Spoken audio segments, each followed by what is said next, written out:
A. 4.1 Charles II and the Restoration Colonies. If you were an English colonist in North America in 1660, you might have felt the political ground shift beneath you. England had spent years in civil war, executed a king, and experimented with government without a monarchy. Across the Atlantic, the colonies kept growing and trading, but English power felt unstable and unpredictable. Then the old order returned. A king, a revived court, and a newly urgent question. What were the colonies for? Were they places for English people to build local societies with habits of self-government? Or were they pieces of a profit-making, power-projecting empire designed to strengthen England against rivals? That tension between local autonomy and imperial control didn't begin in the 1660s, but the Restoration sharpened it. Politics in London now translated more directly into land grants, new colonies, trade laws, and enforcement that reached into everyday life along the Atlantic coast. What begins as a story about kings and maps quickly becomes a story about rulemaking, profit, and who bears the costs when an empire tightens its grip. Charles II. Restoration sounds peaceful, but in 1660 it carried the memory of chaos, the English Civil War, the execution of Charles I, and Oliver Cromwell's Puritan-led Commonwealth. Charles II's return wasn't simply a family reclaiming a throne. It marked monarchy, royal authority, style, and patronage, moving back to the center of English politics. For the colonies, that meant England was no longer distracted. A restored king led a more confident, coordinated state, and that confidence showed up in colonial policy. Charles II treated colonies as political currency, rewarding loyal supporters with proprietary grants, large tracts of land, along with governing authority. For the grantees, the promise was profit. For the crown, the appeal was leverage. Proprietors could fund settlement, build governments aligned with royal interests, and expand English presence without the crown paying the full cost. This matched broader restoration priorities: expand territory, increase customs revenue, and compete with European rivals in an Atlantic world crowded with ambition. The Dutch dominated commerce, the French pushed inland through rivers and alliances, and Spain defended a vast imperial legacy. Colonies were not just distant farms, they were strategic outposts in struggles over ports, trade routes, and influence. As England pursued that contest, it leaned toward a governance pattern that created friction, more uniform imperial control that could produce reliable obedience, consistent enforcement, and predictable revenue. But many colonists had already built strong local political traditions, especially assemblies that taxed, legislated, and claimed to represent local interests. These weren't ceremonial bodies. They were practical tools for protecting livelihoods and negotiating power. So tighter oversight didn't feel like efficient administration. It felt like outsiders limiting rights colonists had come to treat as normal. The Restoration didn't invent the conflict between empire and local politics. It accelerated it by giving the English state more energy and more tools to press harder. The Carolinas. The Carolinas show restoration expansion through proprietary grants with unusual clarity. On paper, the story is straightforward. The king grants a vast territory south of Virginia to proprietors, who encourage settlement so land can be turned into profit and English presence into strategic advantage. In practice, the goals only partly aligned. Proprietors wanted rents and exports. Settlers wanted land and security. The Crown wanted a stronger coastal foothold and a buffer against Spanish Florida. Overlap helped drive migration, but mismatches produced political conflict. The Carolinas also make it hard to separate geography from economy and society. In the Low Country, especially around what becomes Charleston, climate and terrain supported export crops like rice and indigo. Those crops favored plantation agriculture, concentrating wealth in the hands of large landowners who could organize large labor forces. As profits rose, planters increasingly relied on enslaved labor, not as an add-on, but as the system's engine. This wasn't simply a labor choice made in isolation. It followed from the kind of export economy developing in the Low Country, and from the global market. England was tightening around its colonies. A key bridge was the English West Indies, especially Barbados. Barbados had already developed a plantation model built on enslaved African labor and export crops, producing not only sugar, but also experience, how to run plantations, manage transatlantic trade, and enforce a social order where a small elite dominated a much larger enslaved population. Migrants and capital from Barbados flowed into the Carolinas, bringing that model with them. Mainland conditions differed, but the core logic transferred: large-scale production, tight hierarchy, and slavery as the foundation. At the same time, the Carolinas sat on a frontier where neat grant boundaries collided with communities already on the land. As settlers expanded, they intensified conflict and negotiation with native peoples. Expansion was not a smooth line outward. It meant fragile settlements, anxious security, trade relationships that could sour, and shifting alliances. Colonists pushed beyond initial limits for land and safety, sometimes provoking war and sometimes forcing diplomacy. In the Carolinas, frontier dynamics were not peripheral. They shaped how the colony grew and how residents understood the risks and rewards of life on the edge of England's claimed world. New York and New Jersey. If the Carolinas illustrate expansion by grant, New York illustrates expansion by conquest, the English takeover of Dutch New Netherland. This was more than a symbolic win. The Dutch had built New Netherland around trade, especially through New Amsterdam and the Hudson River. English control strengthened dominance of the seaboard and created a more continuous English presence from New England to the Chesapeake. That continuity improved communication, defense, and coordinated trade, while reducing Dutch competition in a commercial hotspot. New York's strategic value centered on the Hudson River corridor. In this era, rivers functioned like infrastructure, enabling movement into the interior. Control of the Hudson meant access to inland trade networks, including the fur trade, and improved military positioning in a continent shaped by rival empires and powerful native nations. Control the corridor, and you can move goods, people, and power, making New York an imperial hinge. Yet New York also highlights how imperial goals collided with local expectations. After the takeover, government didn't automatically become English in ways colonists welcomed. The Duke of York held the colony as a proprietary possession and often ruled tightly, with limited local input. Colonists accustomed to assemblies and negotiated governance could resent that. Dutch settlement added complexity as well, since legal traditions, land claims, and cultural habits didn't vanish when the flag changed. New Jersey emerged from the same moment as another proprietary venture designed to attract settlers and promote agriculture and commerce in the land between major ports. Proprietors marketed opportunity to people looking for farms, trade access, or a fresh start, and the result was not a uniform society, but a patchwork of communities. Over time, that diversity became defining for the middle colonies. Compared to more homogeneous regions, New York and New Jersey grew ethnically and religiously mixed: Dutch, English, Germans, Scandinavians, Jews, Quakers, and others, alongside varied churches and languages. Diversity complicates governance because it reduces shared norms and makes it harder for one group to define a single political story everyone accepts. At the same time, it can encourage pluralism, simply because daily life requires accommodation. In the middle colonies, that practical need for compromise shaped ideas about tolerance and what it meant to be British in a culturally mixed society. The Navigation Acts.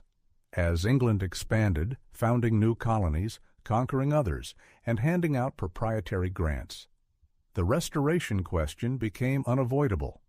How would England profit That's where the Acts of Trade and Navigation, usually called the Navigation Acts, come in.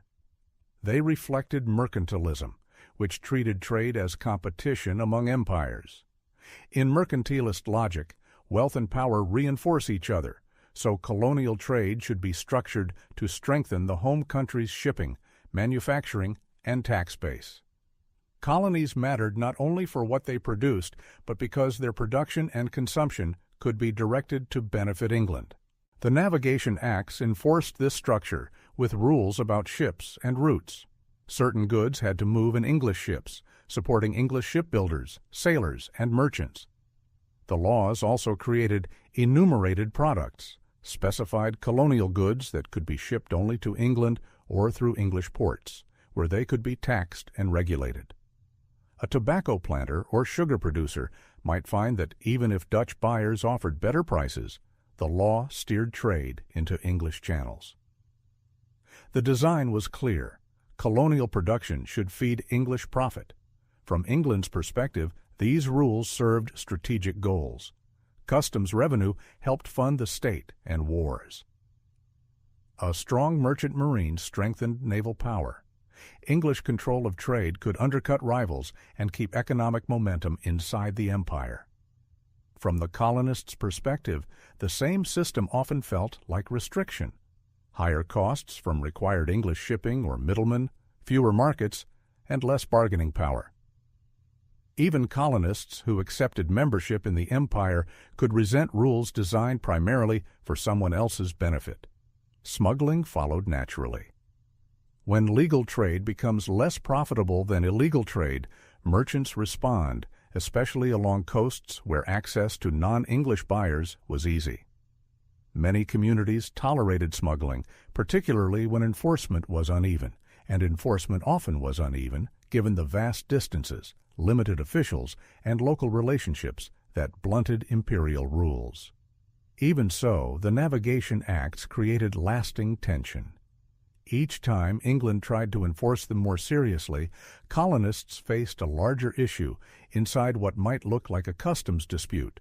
Who had authority over their economic lives? Seizures, admiralty courts, pressure on governors. These conflicts weren't only about a cargo of sugar or tobacco. They were about autonomy, rights, and whether Parliament and the Crown could shape colonial prosperity without colonial consent. That pattern would repeat. England wrote rules to strengthen the empire, and colonists measured those rules against expectations of opportunity and self-government. By the late 17th century, the outlines of Britain's American empire were clearer: more territory, more administrative attention, more economic regulation, and more colonial diversity. Expansion paired with control created pressure that didn't explode immediately, but it didn't fade either. It lingered in politics, trade, and daily decisions about obedience, profit, and identity, setting the stage for the next moment when turmoil in England reshaped the empire in ways colonists couldn't ignore. B. 4.2. The Glorious Revolution and the English Empire. James II and the Glorious Revolution. After the Restoration, England increasingly tried to behave less like a scattered set of settlements and more like an empire, one with enforceable rules and officials who could make them stick. That effort intensified under James II, who took the throne in 1685. Earlier monarchs often bargained with colonial assemblies or tolerated local improvisation. James pushed the other way. A more obedient, coordinated empire required weakening representative institutions in the colonies, especially assemblies that claimed authority to tax, legislate, and supervise local officials. To James, these bodies looked like mini parliaments that could block imperial trade enforcement whenever merchants and landowners preferred. His agenda was less about inventing new rules than about making royal authority function across the Atlantic with consistency and discipline. The most visible expression of that agenda was the Dominion of New England, created in 1686. Despite the name, it was not a gentle regional government. Colonies accustomed to governing themselves were combined into a single centralized administrative unit, folding Massachusetts, New Hampshire, and other New England colonies together. The logic was practical: fewer charter governments, fewer elected assemblies, fewer loopholes, and easier enforcement of policies like the Navigation Acts. Trade regulation depended on paperwork, inspections, and courts willing to punish violations, hard to sustain when local juries refused to convict neighbors or when legislatures withheld funding. Centralization was meant to bypass those obstacles. Just as important, the Dominion structure was authoritarian. Instead of a governor negotiating with an elected assembly, royal appointees ran the system with limited electoral input. Sir Edmund Andros became the symbol of this imperial style. Under Andros, trade rules were enforced more aggressively, and long-standing local practices, especially land claims New Englanders considered settled, were challenged. Even when the Crown had legal arguments, the experience felt like rule by distant decree rather than by community consent. For colonists raised on town meetings and charter protections, this shift wasn't abstract. Familiar safeguards were being overridden by officials whose authority flowed directly from the king. While the Dominion reshaped New England, England itself moved toward crisis. James II was not only an assertive imperial ruler, he was also a Catholic king in a largely Protestant kingdom. Many English elites feared he was steering England toward continental-style absolute monarchy, rule in which the king's will could operate above normal checks by lawmaking bodies and courts. Religion mattered, but so did power. Critics worried about whether the king could suspend laws, shape courts to his advantage, and maintain a standing army loyal to him rather than to the political nation. Those fears culminated in 1688-1689 in the Glorious Revolution, remembered by many Protestants as a swift, justified transfer of power rather than another civil war. The headline event is simple but consequential. James II was overthrown, and William and Mary took the throne. The deeper change was the relationship between monarchy and Parliament. The Revolution helped solidify constitutional monarchy, meaning the Crown governed within a framework that recognized Parliament's authority and the supremacy of law over royal whim. It's easy to assume England had always been constitutional because it had Magna Carta and Parliament, but institutions alone don't settle power. In the late 17th century, the rules of politics were still contested, and the Glorious Revolution clarified them in practice. Because the colonies were part of the same empire, the shock reverberated across the Atlantic. The Dominion of New England, built to serve James's imperial vision, became vulnerable when James fell. In 1689, colonists in Boston overthrew the Dominion government and arrested Andros, and the Dominion collapsed. In an empire, legitimacy works like a chain. The Dominion's authority rested on James's authority, and when the king's position broke, the Dominion's foundation cracked. Colonists learned something they would remember. Imperial structures could be reshaped quickly, and colonial action could matter during moments of political uncertainty in England. Still, the Dominion's collapse didn't mean England abandoned imperial management. English leaders did not conclude that colonies should be left alone. They concluded the empire should be governed with firmer political legitimacy. A more structured empire could exist under constitutional monarchy, now justified less by personal royal command and more by law and parliamentary supremacy. That shift created a new tension. Colonists were used to influencing policy through local assemblies and negotiations with governors, but they had no representation in Parliament, even as Parliament's authority grew. The mismatch, power moving toward Parliament while influence remained local, would become increasingly important as the empire expanded and tried to govern more systematically. English liberty. If the Glorious Revolution was about limiting arbitrary power as much as replacing a monarch, then English liberty makes sense in its original meaning. Today, liberty often implies broad personal freedom. In late 17th century English political culture, it meant constitutional traditions, rule of law, and protections against arbitrary rule. It didn't mean everyone could do whatever they wanted. It meant government had to follow established law, property could not be taken without legal process, and authority was bounded by institutions and rights subjects could invoke. Liberty lived in procedures and limits. Could the king raise taxes without consent? Suspend laws? Control courts? If those answers leaned too far toward royal discretion, English liberty, as they understood it, was threatened. That view was codified in the English Bill of Rights of 1689. The significance isn't that every clause must be memorized, but that it signaled formal limits on the monarchy, reinforced parliamentary authority, and affirmed certain rights of subjects. It responded directly to fears that James II had claimed power to override law. The bill insisted, for example, that the monarch could not simply suspend parliamentary laws and that taxation and governance required parliamentary consent. If the phrase Bill of Rights brings the United States to mind, that connection is real. This English document is part of the ancestry of later rights language, an attempt to turn a destabilizing power struggle into stable rules.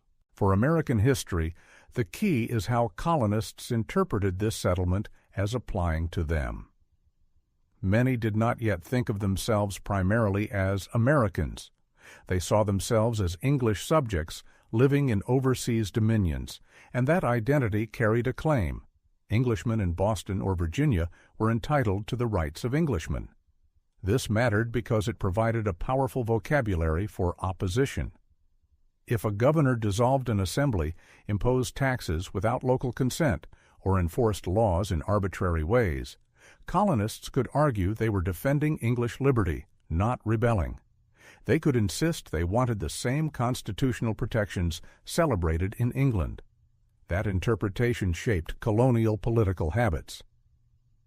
A Massachusetts merchant who believed the Dominion violated his rights by governing without representative institutions could connect his grievance to the larger story of 1688 to 1689. Colonists who toppled Andros typically framed their actions as restoring lawful government, protecting charters, and resisting arbitrary power. The Glorious Revolution mattered beyond changing rulers because it supplied a shared storyline in which resistance could be presented as loyal, so long as it was cast as defense of constitutional order. At the same time, it's important to recognize the limits of this rights language in practice. Colonists' talk about rights was often sincere and would shape later American political thought, but those rights were applied unevenly. Class mattered because property and status shaped voting and political standing. Gender mattered because women were largely excluded from formal political rights and representation. Native status mattered because indigenous nations were not treated as fellow subjects entitled to English constitutional protections.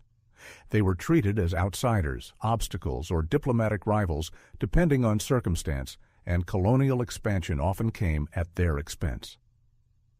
For enslaved Africans and their descendants, the contradiction was especially stark. An empire celebrating limits on arbitrary power for some was simultaneously building hereditary racial slavery that denied basic rights to others. That contradiction becomes easier to understand when you see how rights worked in this period. Rights were tied to membership in a political community defined by law and custom, and that community had boundaries. Colonists could claim rights as English subjects while denying full membership, and therefore rights, to those they excluded. Liberty could coexist with inequality because many assumed liberty belonged to particular kinds of subjects, usually Protestant men with property, rather than to all human beings. Later American history includes repeated struggles to close the gap between rights language and who actually benefited, and that struggle begins with this early mismatch. Even with those limits, something durable took shape.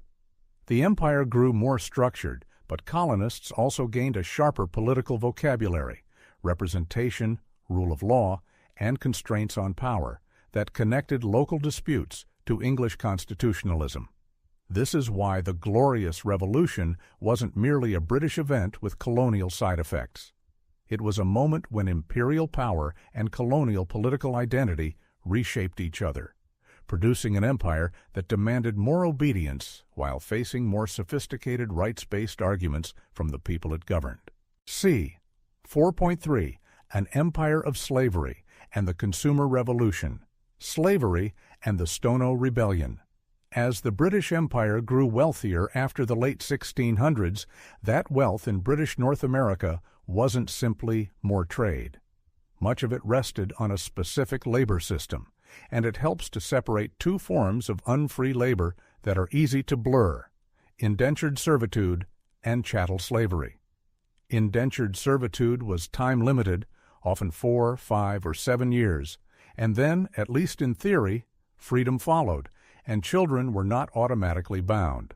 Chattel slavery was a permanent legal status, for life, inheritable through children, and increasingly racialized in English North America. Over time, law and custom tied African and black to enslavement, making freedom not only rare, but structurally difficult. This shift followed the profits and power of an expanding empire. After 1660, England pressed harder to dominate Atlantic commerce, and English merchants and shipowners became central in the transatlantic slave trade. The Royal African Company played a major role. After its monopoly ended in 1689, many more English merchants entered, expanding the forced migration of Africans. Meanwhile, plantation agriculture, profitable in places like Barbados earlier, and then in mainland colonies such as South Carolina and Virginia, rewarded owners who treated laborers not as temporary workers, but as permanent capital. If an enslaver could force decades of labor and also claim ownership of a person's children, then births became, in their economic logic, an increase. It is a chilling idea, but it helps explain the system's growth. It turned human lives into long-term investments. Slavery was not only a southern plantation story. Enslaved Africans arrived throughout the mainland colonies, in ports and rural areas, forming communities wherever they were forced to live. Those communities mattered. Even under brutal surveillance, people built family ties, friendships, spiritual practices, and shared knowledge to endure, and sometimes resist. Resistance could be quiet and daily, such as slowing work or breaking tools, or it could take the form of escape, and at times it became collective uprisings. That broader context matters for understanding the Stono Rebellion. In September 1739 in South Carolina, enslaved people launched one of the largest mainland uprisings in British North America. Many accounts place its start near the Stono River, often identifying a leader remembered as Jemmy. Rebels seized weapons, killed some colonists, and marched south, a strategic direction because Spanish Florida, an imperial rival, offered freedom to some escapees who reached Spanish territory and met conditions such as conversion to Catholicism and service to Spain. That detail matters because it shows the rebels as strategic actors, drawing on geography, imperial rivalry, and the real possibility that competition between empires could create a route to freedom. The rebellion also reveals what made collective resistance possible at all. Enslaved people built networks through work routines, family connections across plantations, and communication in markets and along roads. Those networks could overcome a system designed to isolate and intimidate. The Stono rebels moved together, made decisions together, and drew others in as they advanced. They acted within a truth every slave society understood. Slavery produced instability. Enslavers called slavery order, but it required constant enforcement precisely because it was contested daily. The aftermath shows the colonial response when that instability became visible. South Carolina and other colonies did not reconsider slavery. They intensified it.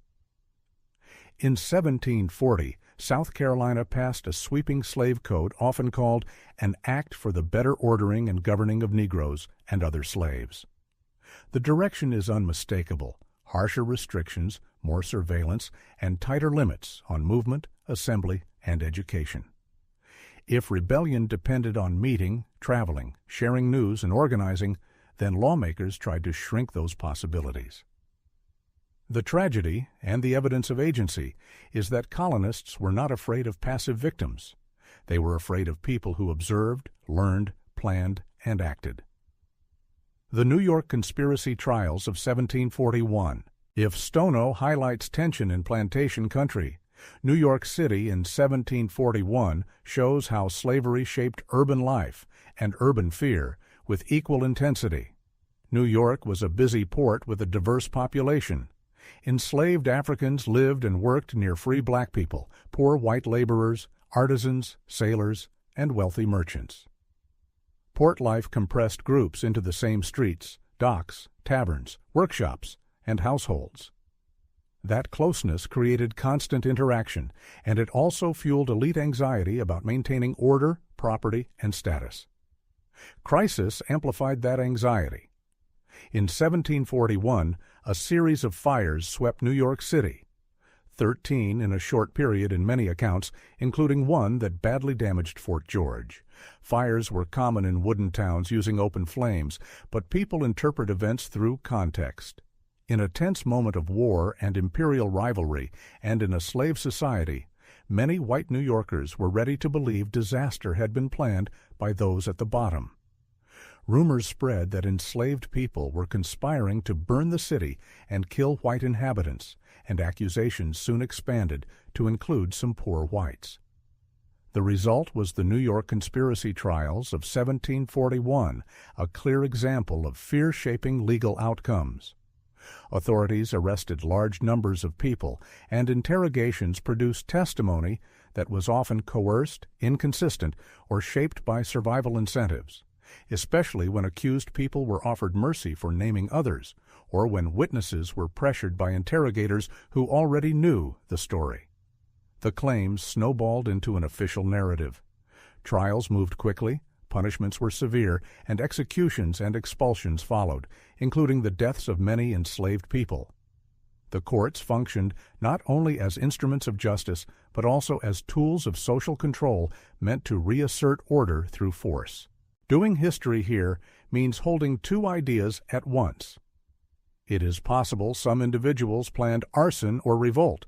Enslaved people had strong reasons to resist, and sometimes did.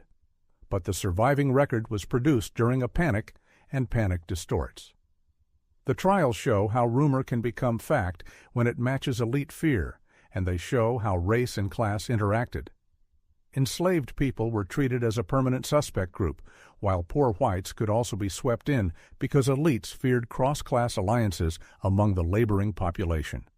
A port city could be economically dynamic, yet socially fragile, with visible wealth and visible poverty separated by lines that felt dangerously thin.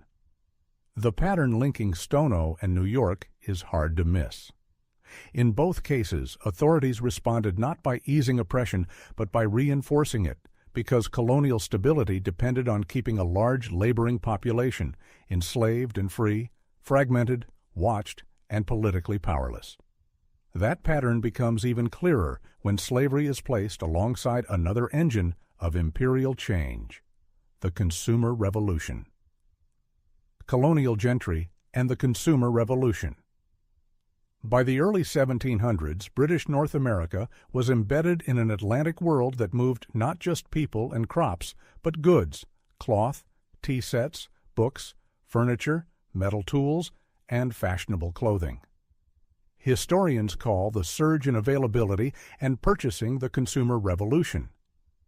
Revolution doesn't mean everyone became wealthy. It means daily life included more manufactured items from afar, and colonists increasingly defined themselves through what they could buy, use, and display. Credit helped make that possible. Cash was scarce, and wealth was often tied up in land or in crops not yet harvested, so British merchants extended credit that allowed colonists to receive goods now and pay later. That made the empire feel immediate. A Virginia planter could order imported fabric, fine dishes, or a writing desk, while a coastal shopkeeper could stock British-made products that connected customers to London styles. Colonists, in turn, exported commodities: Chesapeake tobacco, Carolina rice and indigo, Middle Colony wheat and foodstuffs, to generate income to pay debts. The Atlantic economy became a cycle. Manufactured goods flowed west, raw materials flowed east, and credit stitched it together. This cycle connected directly to the rise of the colonial gentry, elite landowners and influential families who dominated politics in many colonies. Their power was economic, but it was also cultural, because they helped define what counted as respectable. Imported goods became instruments of hierarchy. A great house filled with expensive furnishings, portraits, silver, and fashionable clothing signaled more than taste. It claimed authority and membership in a wider British world of refinement. The rhythms of elite life, captured in sources like William Byrd's diary, reflect a performed identity built through manners, reading, dress, hosting, and estate management, habits meant to show they were fit to lead. Consumer culture, though, did not stop with the wealthy. More households obtained more goods than earlier generations as trade expanded and credit and shop networks reached deeper into colonial society. That can create a misconception. If more families owned cups, cloth, mirrors, or printed material, it can look like broad prosperity and growing equality. But wider access to goods could coexist with concentrated wealth and political power. A farm family might buy a few imported items and feel more modern, yet still lack the land, connections, and legal authority of the gentry. Consumption could reshape appearance and desire without changing who made the rules. In fact, consumer culture often sharpened tensions because it depended on debt and dependency. Small farmers and tradespeople buying on credit faced constant pressure to sell crops or labor at the right time and price to pay what they owed. A bad harvest, downturn, or illness could turn keeping up into spiraling debt. Elites who controlled land, courts, and local politics could use debt as leverage.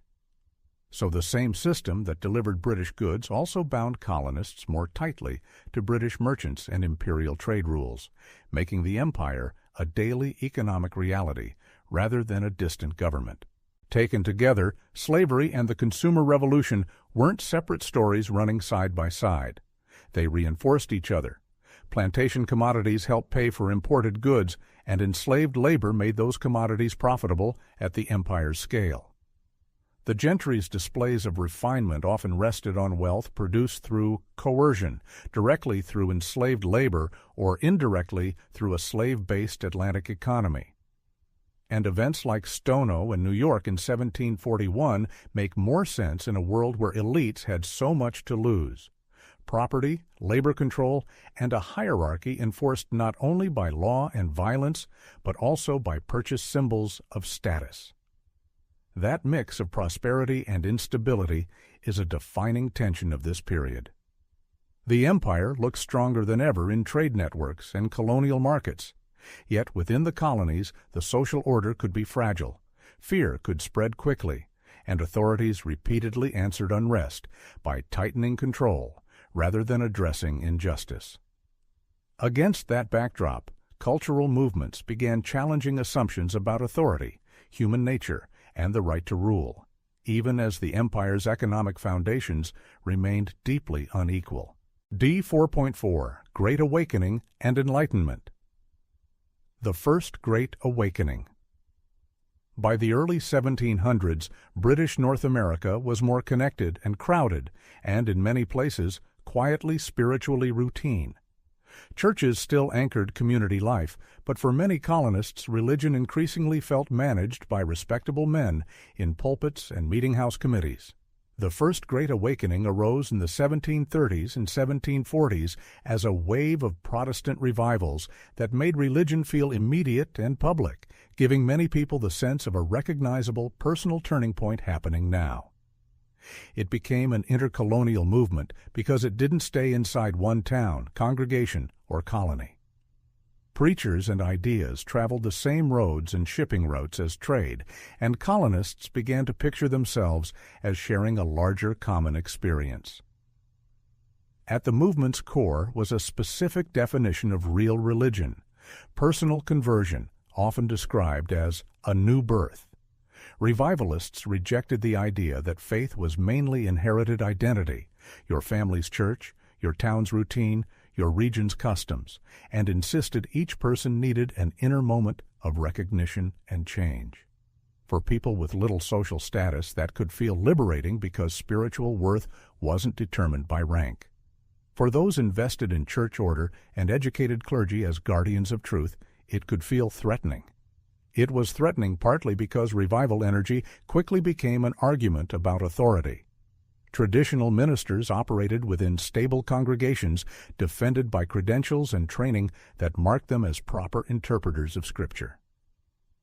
Revivals created space for itinerant preachers who traveled and preached wherever crowds gathered, outdoors or in borrowed spaces, often to mixed audiences from multiple churches. Even when ordained, preaching beyond one's assigned community implied that spiritual urgency mattered more than local boundaries. Supporters came to be called new lights, not simply because they liked a different style, but because they questioned whether established ministers, often labeled old lights, had grown complacent, too intellectual, too tied to respectability, and too distant from the condition of the soul. A sermon style became a major issue because church leadership overlapped with community leadership. Ministers carried moral authority that shaped reputations, reinforced hierarchies, and modeled obedience. Revival preaching, urgent, emotional, and focused on visible conversion, shifted authority away from office and toward experience. If someone believed they had experienced a true new birth, their confidence could rest less on what leaders declared and more on what they felt and judged within themselves. That isn't modern individualism, but it is practice in taking personal judgment seriously, even when it clashes with respected institutions. The social effects were broad. Revivals often drew those less included in polished colonial religious life.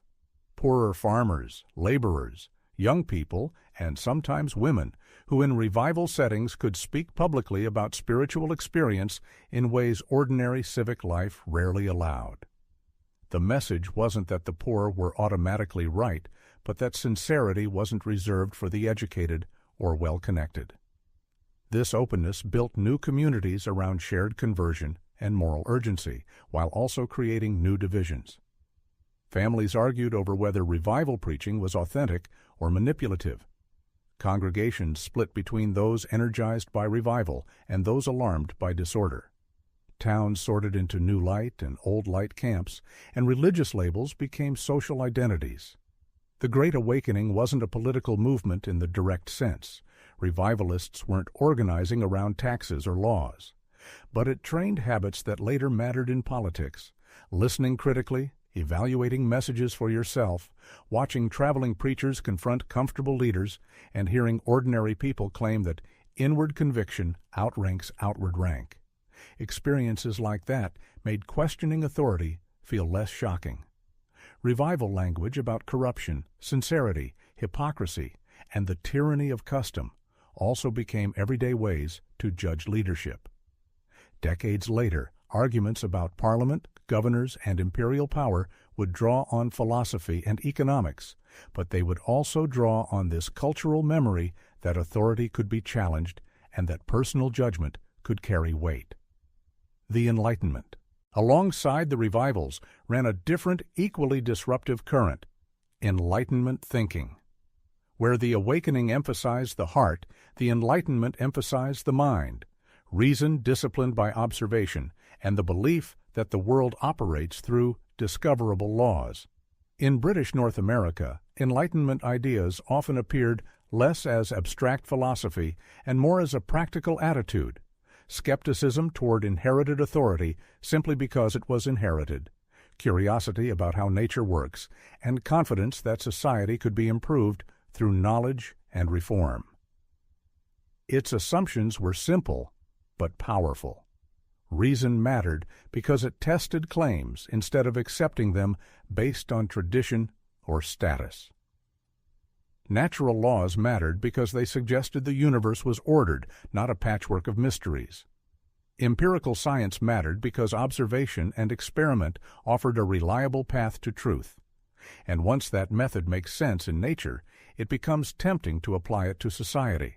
If weather or electricity follows patterns, perhaps governments, economies, and laws do too, and perhaps harmful systems persist, not because they are destined, but because people haven't challenged them carefully. Isaac Newton's Principia Mathematica, 1687, became a key anchor for this worldview. Newton offered not just new facts, but a new explanatory style. Motion described through mathematical relationships, linking force, mass, and acceleration, such as F equals ma. Most colonists wouldn't work through the proofs, but the cultural takeaway spread. Nature is intelligible, and mathematics can describe reality with striking precision. That confidence in order quietly weakened older habits that treated hierarchy and tradition as default explanations. If the heavens obey laws rather than inherited rank, it nudges a political question. If nature runs on principles, shouldn't government run on principles rather than arbitrary power? Enlightenment influence spread through print. The growing world of pamphlets, books, almanacs, and newspapers let ideas circulate faster and farther. Coffeehouse talk, newspaper essays, and pamphlets, passed hand to hand, became tools of public debate, drawing people outside formal government into arguments about authority. Print also created shared conversation across distance. Readers in Boston and Philadelphia might never meet, but they could encounter the same references, debates, and outrage. Empires often relied on distance and local isolation. Print helped shrink that distance culturally. In the colonies, Enlightenment thinking linked easily to reform and governance because it encouraged the belief that society could be improved by design, not merely endured. The idea of ordered liberty, balancing freedom and structure, fit with the view that rights were not simply privileges granted by rulers, but principles grounded in reason, and, for some, in nature itself. So when colonists criticized arbitrary power, they increasingly treated arbitrariness as illegitimate in principle, violating the expectation that authority should be rule-bound and rational. This shows up in interest in education, civic associations, and debates about institutional improvement. Even while many colonists remained loyal to the British Empire for much of the century, they absorbed a language that made them less tolerant of power that couldn't justify itself. That overlap helps connect the Enlightenment back to the Great Awakening. Emotional revival religion and reason-driven Enlightenment science can look like opposites, but both challenged inherited authority. Revivalists questioned whether educated ministers had real spiritual power. Enlightenment thinkers questioned whether traditional claims were true without evidence. The methods and goals differed, yet both widened the space for ordinary people to evaluate claims for themselves. Over time, that habit of testing authority rather than automatically submitting helped shape a political culture that would argue intensely about liberty and power. The founding of Georgia. These cultural shifts unfolded inside an empire managing growth, security, and competition, and the founding of Georgia in 1733 makes that connection concrete. Georgia wasn't simply the result of settlers drifting south. It was an intentional imperial project. Britain wanted a southern buffer to protect South Carolina and the wider English presence from Spanish Florida, and from the complex realities of native nations whose alliances could determine whether a frontier stayed stable or turned violent. In an era when empires competed through settlements, maps, and trade as much as armies, a new colony could function as defense. James Oglethorpe shaped this project by combining planning, promotion, and an 18th-century confidence in improvement. He advertised Georgia in philanthropic terms, but he never lost sight of its strategic value. That blend is revealing because Enlightenment-era reform impulses could align with imperial needs. If struggling people could become productive settlers, and productive settlers could become a defensive population, then charity and strategy reinforced each other. That's where the idea of the worthy poor fits. Georgia was promoted as a place where impoverished or indebted Britons could restart life, almost like a social reset. The phrase signals assumptions about poverty and morality. The worthy poor were seen as capable of reform and industriousness if given the right conditions. Poverty, then, wasn't framed only as personal failure. It was also a problem society might address through planning and opportunity. This matched an Enlightenment-flavored reform logic. If problems have causes, they may have solutions. Georgia was imagined as an experiment in social design. Build conditions that encourage virtue and productivity, and you strengthen both individuals and empire. But Georgia quickly tested these ideals because geography pushes back against plans. Proximity to Spanish Florida made defense immediate, forts, militias, and the real possibility that imperial rivalry would become raids and war. Relations with nearby native nations also made diplomacy and alliance central from the start. Frontier policy wasn't just lines on a map. It involved trade, expectations, misunderstandings, and sometimes violence. A buffer colony had to be populated and stable, and stability required negotiation with people already in the region and coordination with imperial officials who often misunderstood local realities. Georgia also reflects a broader imperial trend. By the 1730s, Britain was organizing colonial development more deliberately. Earlier colonies often emerged from mixed private ventures and local circumstances. Now the empire increasingly asked where colonies should be placed and what purposes they should serve. In a world shaped by revival religion and Enlightenment reason, people expected institutions to have rationale, design, and purpose, whether the institution was a church, a newspaper, or a frontier colony. That helps explain why purpose and pressure mattered so much as the century moved forward. Cultural movements trained colonists to argue, evaluate, and imagine alternatives, while imperial strategy pulled the colonies more tightly into Britain's global rivalries. When war returned again and again, those habits and pressures would collide with the realities of conflict and expansion. E4.5 Wars for Empire. Generations of warfare. By the late 1600s, English colonies were no longer insulated from wider politics. The British Empire competed with other European empires for wealth, trade routes, and strategic territory, and rivalries routinely overflowed across the Atlantic. When England and France fought in Europe, the conflict reappeared in North America as frontier raids, sieges, ship seizures, and sudden demands for soldiers and supplies. From roughly 1689 to 1763, imperial war became a recurring rhythm of life, pulling both colonists and native nations into global struggles because North America mattered to control of territory and trade. The pattern becomes clearer if you focus on what empires were actually fighting over. European wars might revolve around dynasties or borders, but in North America they quickly became contests for rivers, harbors, and fur trading networks, core sources of colonial money and power. River valleys functioned as highways for people, goods, and armies. Forts were more than buildings. They were claims to surrounding regions and tools for directing trade. Colonial leaders therefore cared intensely about who controlled the Hudson, St. Lawrence, Ohio, and Mississippi because those routes shaped expansion, commerce, and frontier defense. It's also important not to treat the colonies as passive victims of distant decisions. Colonists were active participants. Colonial assemblies voted funds, raised militias, and bargained with British officials over how much they would contribute and under what conditions.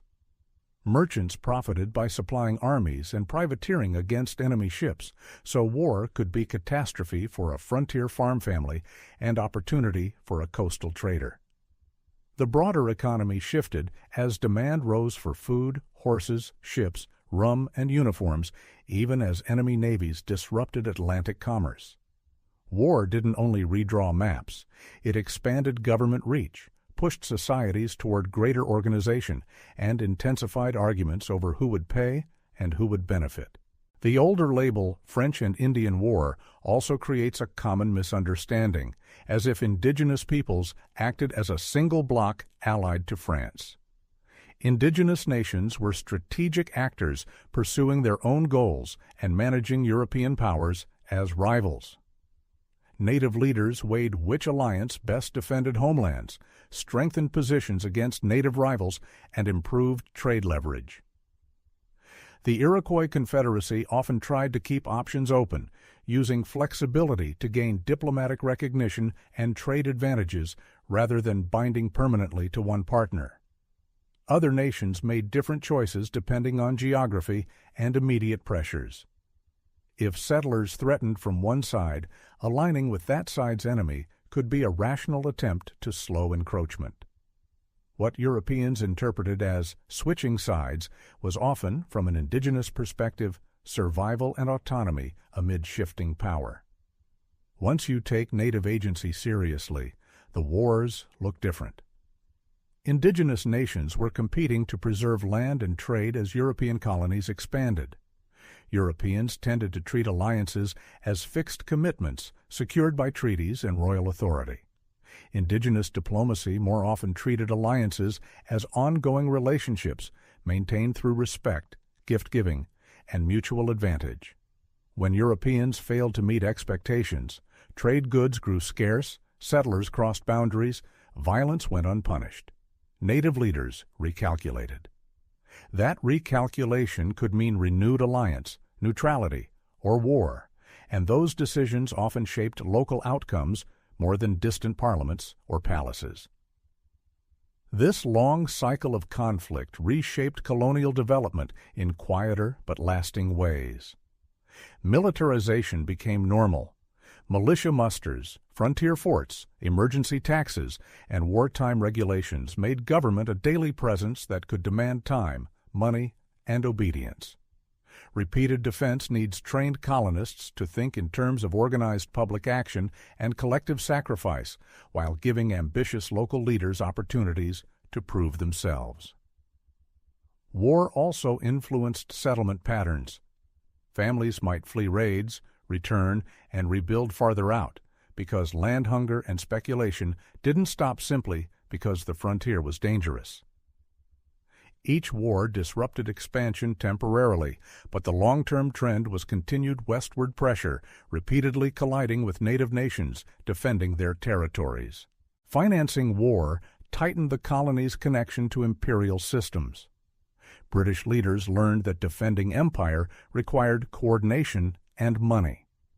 Even before the mid-1700s crisis, war pushed Britain toward more active oversight of colonial trade, shipping, and governance, because smuggling and political independence looked less like harmless local habits and more like threats to imperial strength. Colonists, meanwhile, experienced the empire as concrete and present. British ships, soldiers, orders, and expectations arrived more often. Under that pressure, colonial identities developed with mixed emotions, pride in belonging to a powerful empire alongside resentment when imperial priorities overrode local needs. By the 1750s, the cycle of war, uneasy peace, then war again, had normalized the idea that life in British America was tied to global struggles, and that being British came with obligations and arguments, not just protection. The French and Indian War. All these patterns sharpen in the conflict that begins in 1754, traditionally called the French and Indian War. It was the North American theater of a broader imperial contest that soon became the 7 Years' War, a global struggle spanning Europe, the Caribbean, North America, and parts of Africa and Asia. The stakes were high because Britain and France weren't quarreling over a few outposts. They were competing for dominance over major trade networks and for leadership in the Atlantic world. Fighting in North America wasn't a sideshow. It was a place where the larger rivalry could be won or lost. To see what was at stake, picture the interior geography. Seaboard colonies were growing rapidly, but the Ohio River Valley was a hinge between empires. For British colonists, it promised farmland, towns, and enormous profits through land speculation. For the French, it was connective tissue, linking Canada through the Great Lakes and river systems to the Mississippi. Control of river valleys shaped who could move troops and trade efficiently. Forts at river junctions could dominate regional commerce and mobility, like controlling a major highway interchange today. That's why early clashes focused on forts and crossroads. When British colonists and officials pressed claims into the Ohio region, the French responded by building and holding forts to block British settlement and protect trading ties with indigenous nations. The opening phase is often taught through a young George Washington, whose missions and skirmishes helped ignite wider conflict. That matters because in a crowded frontier of competing claims, even small fights signaled who would dominate a region and could trigger chain reactions. In 1755, General Edward Braddock's expedition against Fort Duquesne ended in a catastrophic defeat, revealing how poorly European-style tactics could fit North American terrain, where ambush, mobility, and indigenous methods could decide battles. It also warned colonists that frontier war would be brutal and unpredictable, not a tidy contest between uniformed armies. As the war expanded, alliances became decisive, and again the label Indian hides more than it explains.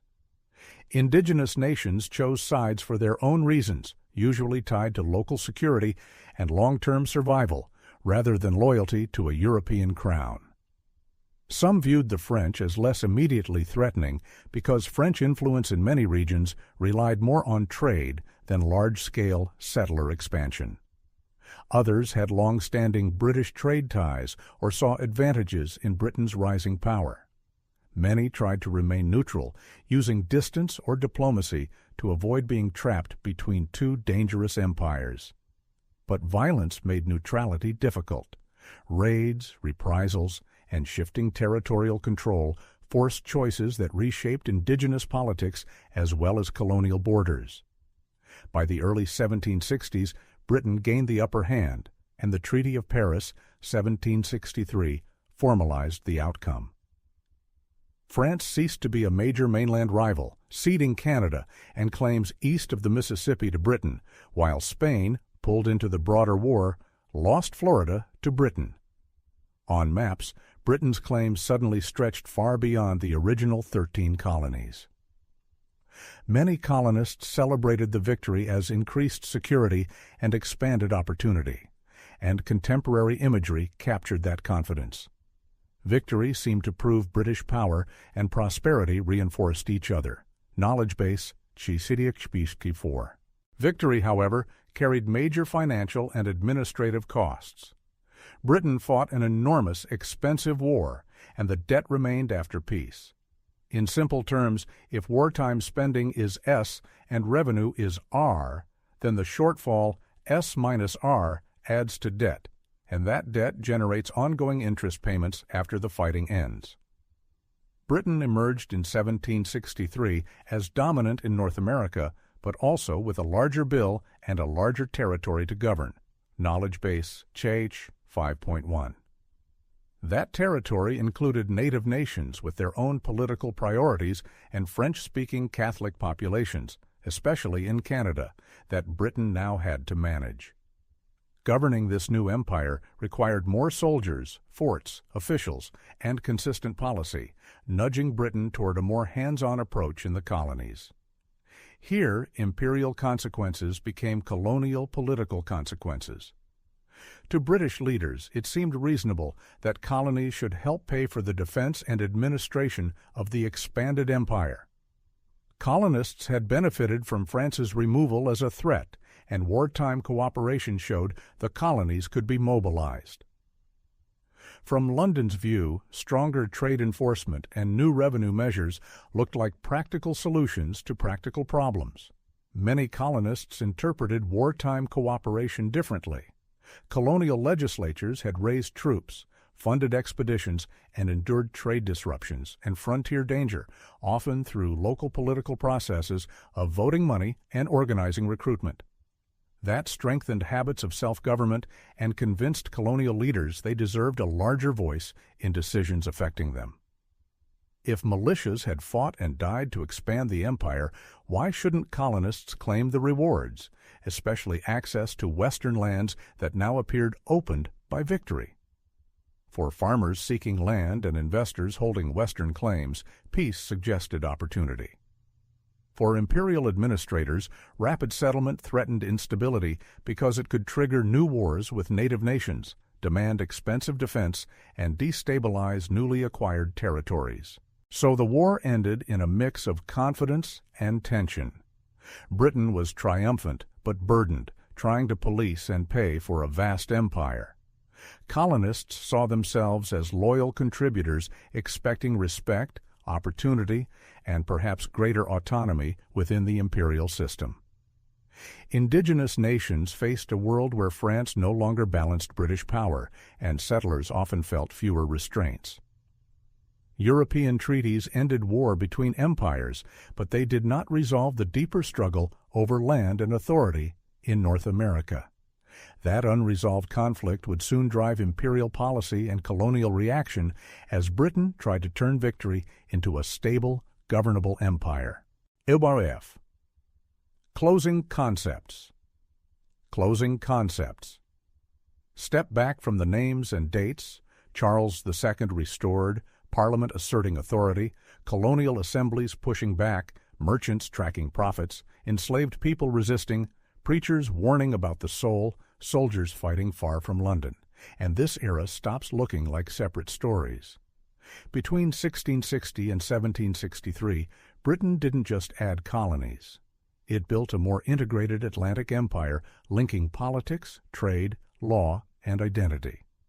That integration made the empire stronger, and it also made it more tense, because every new connection raised sharper questions about rights, power, and who was being used to create wealth. The restoration after 1660 matters because it encouraged a more assertive imperial state. After years of civil war and instability, Charles II's return brought a push for order, but also for profit and strategic advantage in a competitive Atlantic. Expansion, therefore, went hand in hand with tighter rules meant to channel colonial wealth through England, and the Navigation Acts capture that logic. They weren't mere bureaucracy. They were an economic blueprint. If Virginia grows tobacco or the Caribbean ships sugar, the most valuable parts of the trade, shipping, customs duties, re-exporting, are designed to enrich England. Colonies supply raw materials and buy manufactured goods, while England tries to control the routes and the gains in between. But regulation didn't land on empty ground. Colonists had practiced self-government through assemblies that taxed locally, towns enforcing rules, and elites who expected consultation. Tighter enforcement therefore felt like more than economic management. It felt like intrusion into a system colonists had come to treat as partly theirs. English politics also shaped colonial political identity. The Glorious Revolution of 1688 wasn't simply something that happened across the ocean.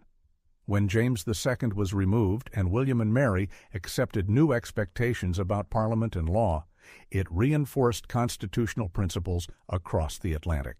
Rulers are bound by law, rights can be defended against arbitrary power, and legitimacy involves some form of representation and consent. Colonists usually framed their arguments not as inventing a new tradition, but as defending an old one. They claimed they were defending English liberty. English liberty became a bridge between politics and identity because it sounded like a birthright, not a radical invention. A Boston merchant resisting a governor, a Virginia planter resisting interference, or a printer publishing arguments about rights could present dissent as loyalty to the true Constitution. At the same time, the phrase carried an unresolved problem.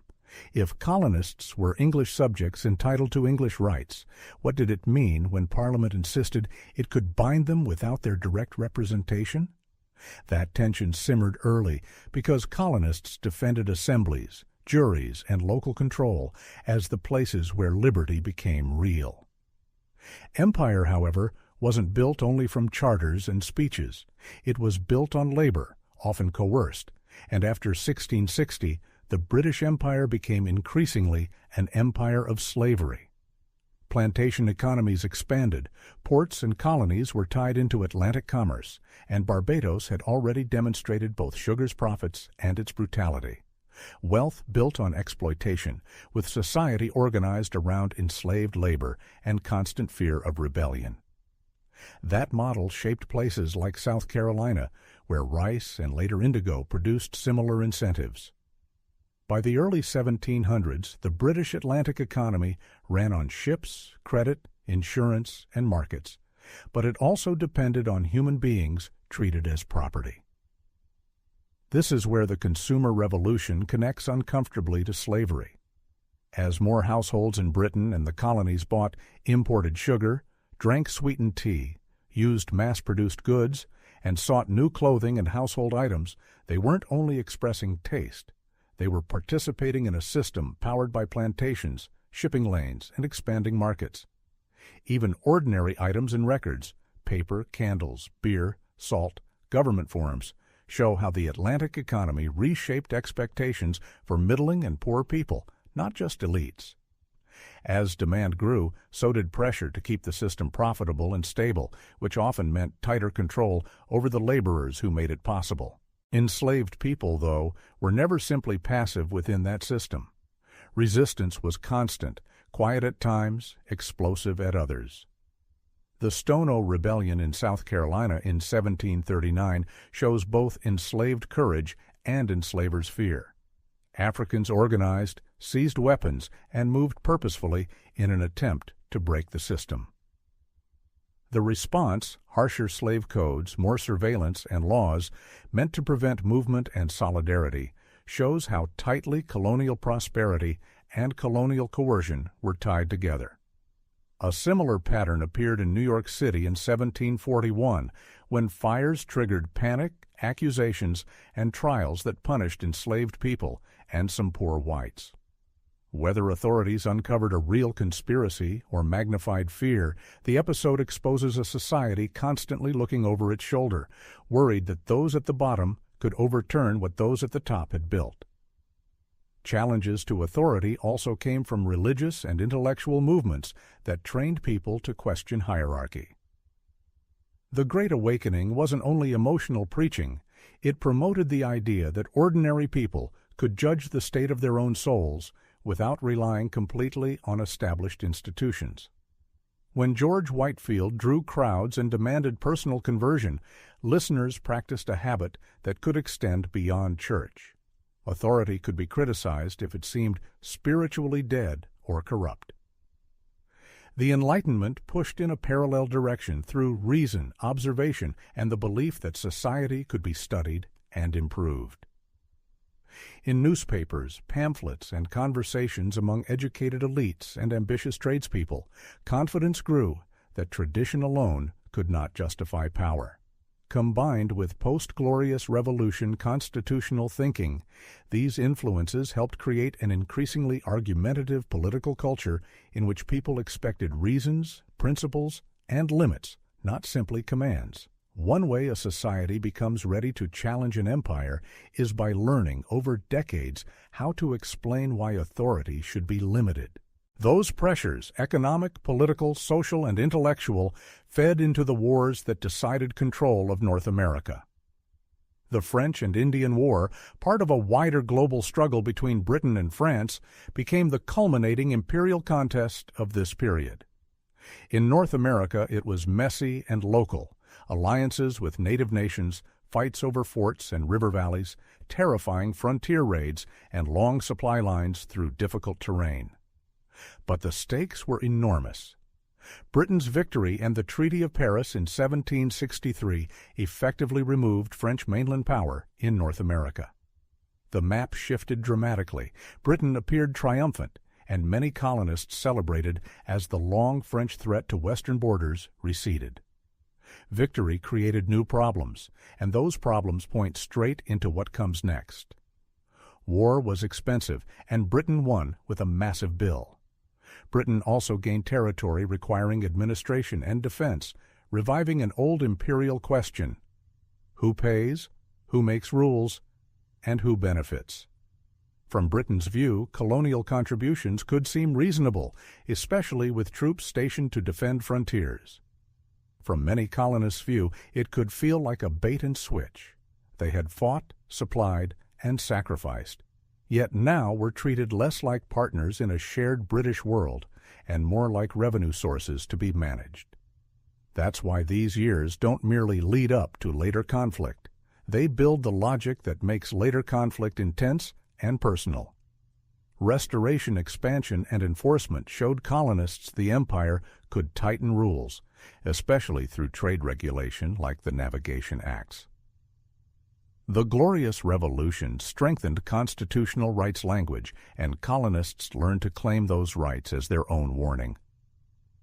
Script duration, 61.7 minutes, is outside the recommended 35-55-minute range for clear foundations, building conceptual understanding, age-appropriate depth. Consider reviewing section content or adjusting